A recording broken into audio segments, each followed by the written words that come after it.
Emergency room, 11:07 p.m.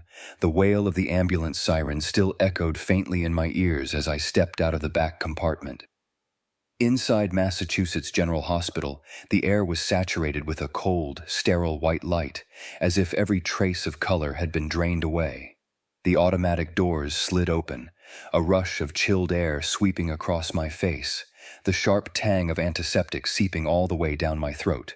The young man lay motionless on the gurney, his face ashen. Inside the ER was a kind of organized chaos, doctors and nurses moving constantly, the squeak of rubber soles sliding quickly over the polished floor, the heart monitor beeping in urgent bursts. A young nurse shouted, "Blood pressure's dropping, start another fluid line." An older doctor with glasses nodded briskly, "Get him to CT, possible liver injury." I stepped aside, feeling as though I had stumbled into a parallel world. Here, every second carried the weight of a life. I was used to marathon meetings where numbers and charts dictated every decision. Here, a human life hung on the thread of a fragile heartbeat. I realized I was still clutching my phone, though I had no idea why. Part of me wanted to walk out, return to my hotel, to the meticulously planned schedule, meetings with London partners, a new project in Singapore. But my feet refused to move. I stood there, rooted to the cold tile floor. Less than 30 minutes earlier, I had been sitting in the back seat of a rented SUV, silently staring at my phone screen on the ride from the airport to the hotel. The driver suddenly slammed on the brakes, the screech of rubber tearing against asphalt slicing through the night.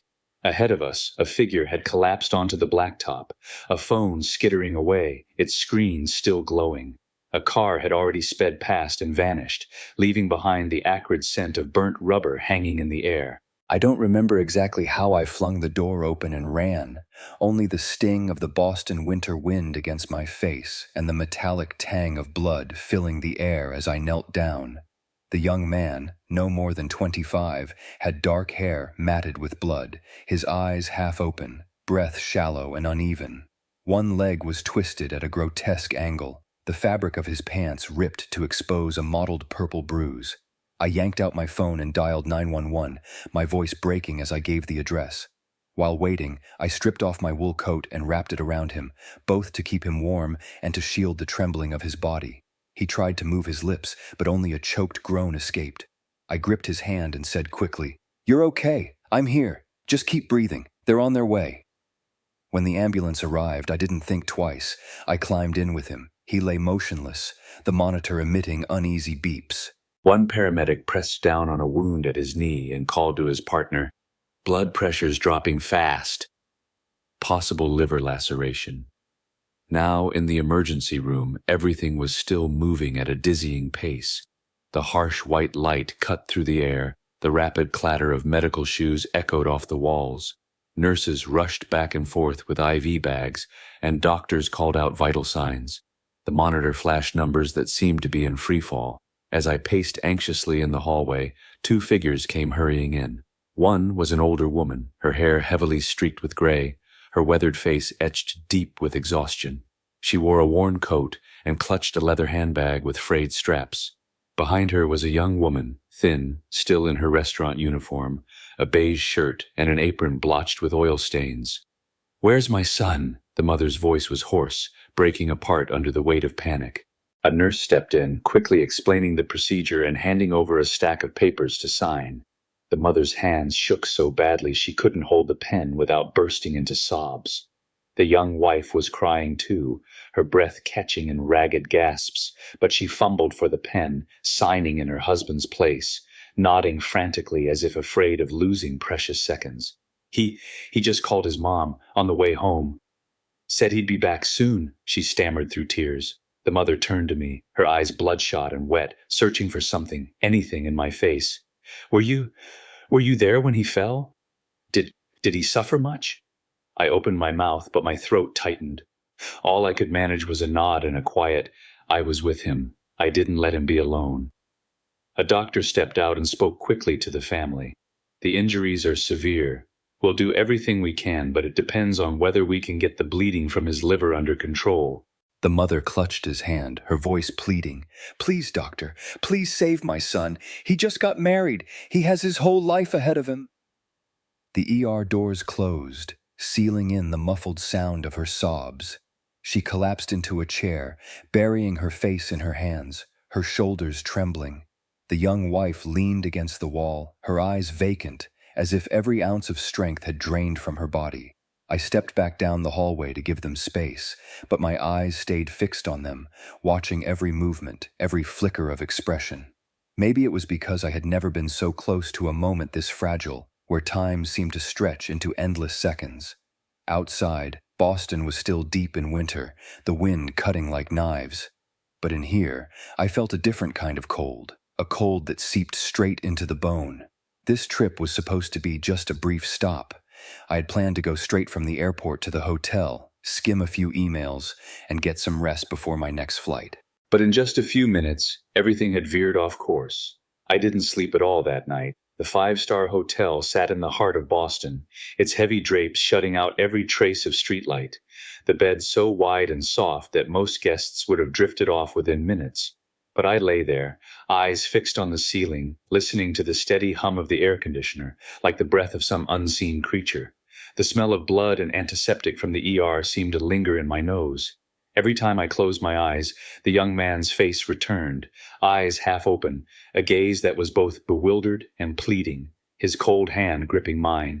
I had signed billion-dollar contracts, watched my company go public, seen its stock price skyrocket in seconds. But never, not once, had I felt the weight of a human life resting wholly in my hands the way I did tonight. I remembered the moment the doctor came out to update us, how the gray-haired mother stood frozen, her hands twisting together until her knuckles turned white. The young wife beside her still hadn't taken off her apron, the smell of grease from her evening shift clinging to her clothes. They looked as if a storm had swept through them, pulling them into a violent whirlpool without a moment's warning. That sense of helplessness clung to me all night. I had done everything I could, called 911, wrapped my coat around him, stayed by his side on the way to the hospital, but once the ER doors closed, I was just another bystander, as powerless as anyone else. The next morning, a light rain fell over Boston. I left the hotel early, without telling my assistant or driver, and took a taxi back to Massachusetts General Hospital. Part of me wanted to know if he was still alive. Another part, I couldn't explain why I was there, only that my feet carried me as if following a habit I'd never had before. In daylight, the hospital was still busy but less frantic.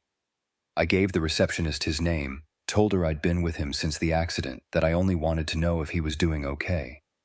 She looked at me, her expression cautious, then said softly, "The family's in the ICU. You can stand outside the door, but please try not to disturb them." I nodded.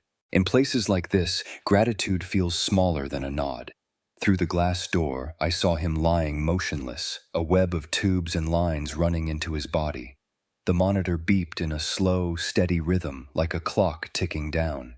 His mother sat hunched in a plastic chair, her back curved forward, her hands clasped so tightly her knuckles were white. She didn't cry out. The tears of those weathered by life's storms often run inward. She held her son's hand tightly, her eyes fixed on his gaunt face. Every so often she leaned close and whispered, "I'm here. I'm not going anywhere.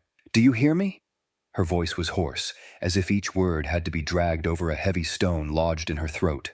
That look, equal parts steadfast and desperate, made me think of my own mother years ago, standing beside my father's hospital bed, her hand never leaving his during his final days.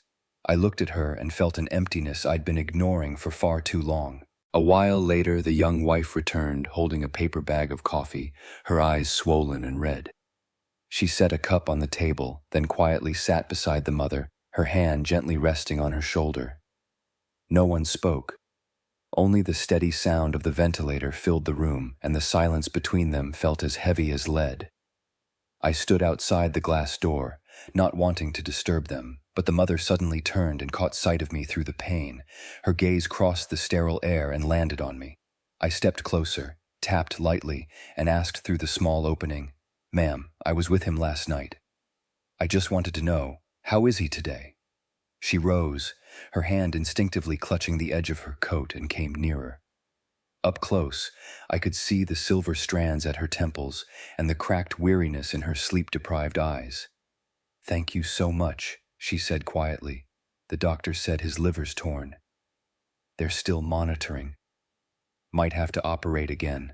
I'm not even sure I caught it all. She turned toward her son, her voice splintering like dry wood. He's such a good boy. He just got married. They've been saving every little bit. Haven't even gone on their honeymoon yet. The young wife stepped beside her and said softly, I'm Hannah. Our family is so grateful to you.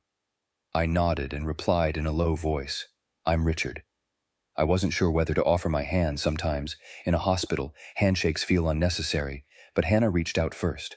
Her hand was warm, small, trembling, something fragile, trying hard to appear steady. Last night, the mother went on, he called me, said he was on his way home, asked if I'd had dinner yet. I could hear the traffic, so I told him to focus on the road and we'd talk when he got back. Her words broke off, like a bridge cut in half over a river.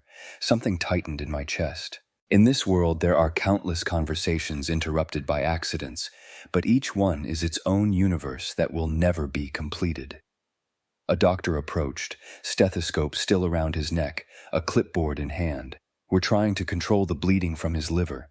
Today his vitals are acceptable for now, but the risk of complications is still very high. We need time. The mother nodded over and over like a machine, her hand never leaving her son's. Hannah looked at the doctor, her lips trembling. Doctor, can he hear us? It's possible, at least to some extent, the doctor replied. Tell him the important things, and just stay by his side. He gave a quick nod and left, moving like a man walking on thin ice. I took out my wallet and pulled out a business card. Hannah hesitated. I know you're a good person, but we don't need money. I just want to thank you for being there for us last night. I nodded. The card's in case you or your mother-in-law need to call a taxi, book a room nearby for a few days, or anything at all. Just call. I can help with small things. I paused, then corrected myself. Specific things. I was too used to making grand, intangible promises. Right now, what they needed was something they could actually see. I said goodbye and walked slowly down the hospital corridor. By the time I reached the lobby, my phone buzzed. My assistant was calling to remind me about an important online meeting with the investment team in Asia. I was about to answer when another message came in. Lucas just won first place in the school music competition. Your son went up on stage to get his trophy, and the whole school erupted in applause. I froze, my throat tightened. I'd promised to be there for that performance over a month ago, but work, travel, and contracts that couldn't wait had all pushed their way in. I'd forgotten. Not just forgotten, I hadn't even sent him a quick message to wish him luck before he stepped on stage. That night, back in my hotel room, my phone rang, a video call from my wife. She smiled, but there was something in her eyes that made me uneasy. She turned the camera to show me a clip of Lucas on stage, holding his golden trophy, grinning wide, but his eyes scanning the crowd as if searching for a familiar face. My wife whispered, "He thought you'd be there." I felt my heart sink, heavier than the suitcase I carried on those endless flights. I wanted to text him an apology, to explain why I wasn't there, but when the chat screen opened, my hand stopped. I realized no words could fill that gap. Tonight, I'm no longer haunted only by the eyes of the young man in the emergency room. Now, Lucas's searching gaze in the crowd lingers in my mind too, the two merging into one merciless mirror. One son searching for his mother in desperation. One boy searching for his father in hope. And both, perhaps, unable to find who they seek. I stayed awake all night. The rain kept falling outside, each drop hitting the eaves like a quiet reminder that time waits for no one, and once a moment passes, it's gone forever. A week later, while on a business trip in New York, on a gray morning, I was sitting in my office, hands resting on the keyboard, when my phone buzzed. A text came in from an unfamiliar number. "Thank you for being with him that night. My boy passed away last night." I didn't need to see the sender's name to know it was Ethan's mother, the silver-haired woman whose son I had helped get to the hospital in Boston just a week before. I read and reread each word. Every time I did, they felt like small stones dropping into a deep well inside my chest, not making a sound, but pulling me under. I pictured her sitting through the night beside her son, her reddened eyes fixed on him, her hand clasping his, until at some moment that hand went completely cold. There's a kind of silence I thought I knew, the silence of a boardroom when a project collapses, of night flights where no one speaks, but the silence after a message like that is different. It doesn't echo in your ears, it wraps around you, like someone just threw a heavy, cold blanket over your body. I was still sinking into that feeling when my phone rang again. This time it was Lucas. He rarely calls directly. We usually just exchange short texts. His voice came through the line, urgent and trembling. "Dad, Mom collapsed at work. They're taking her to the hospital. I think it's her heart." I shot to my feet, my office chair rolling back and slamming into the wall. I asked for the address, then hung up and immediately called my assistant to cancel every meeting for the week. "No, let me check." "No, can we push it to tomorrow afternoon?" Just one clear, sharp decision. Drop everything. I rushed out of the office and went straight to the airport in a taxi. This wasn't a business trip to another continent. This was a race against time, a kind of time I had wasted far too much of on other things. In my airplane seat, as the seatbelt tightened around my waist, my mind was pulled toward two images: the desperate eyes of Ethan's mother in the ICU, and Lucas's face when he was little, feverish, his big wet eyes searching for me in a hospital room. That day, I had been there for just one afternoon before leaving for an important deal in San Francisco. I still remember the feeling of his small hand slipping out of mine as I stood up. Back then, I told myself, he's young, he'll forget soon enough. But some things children never forget, especially the times their parents weren't there. The plane cut through thick clouds, shuddering as it climbed. Over the roar of the engines, a thought echoed from somewhere deep inside me. The people we love can disappear at any moment, and no amount of money will ever buy back lost time. It wasn't just a realization, it felt like a sentence I'd been postponing for years. I landed in the city like someone waking from a bad dream. The hospital where my wife had been admitted was smaller than Massachusetts General, without the long corridors bathed in cold white light. But the smell of disinfectant and the sound of medical shoes striking the floor were so familiar, they sent a chill up my spine. Lucas was waiting in the lobby, hoodie pulled over his head, his face drawn with worry. When he saw me, he froze, as if he couldn't quite believe I'd gotten there so quickly. "She's in the ICU. The doctor says she's out of immediate danger, but they need to keep monitoring her." I nodded and placed a hand on my son's shoulder, giving it a light squeeze. It was a small gesture, but Lucas didn't shrug it off like he usually did at 16. We stepped into the elevator together without a word. This silence felt different from the awkward ones before. It carried something fragile but real, something still taking shape. My wife lay in bed, her face pale but her breathing steadier. The monitor showed a steady heartbeat. I sat down beside her and took her hand. This time, I didn't let go after a few minutes, didn't glance at my watch, didn't check my phone. Lucas stood at the foot of the bed, quietly watching. I knew there were 1,000 questions in his head, and I also knew I would have to answer them slowly, not just with words, but with actions. We stayed at the hospital until nightfall. When my wife fell asleep, I stepped out into the hallway and called Ethan's mother. She picked up after a few rings. Her voice was hoarse and thin, as if she had just stepped out of a dark room. "I wanted to thank you once more. That night, having you there with him, it gave me strength." I swallowed hard, unsure how to respond beyond, "I'm so sorry." I wanted to tell her I understood that kind of loss, but the truth was, I had only just begun to learn how to stay when someone I loved needed me. She told me the funeral would be held in a small town outside Boston, simple and warm, just as Ethan would have wanted. I stayed quiet and listened.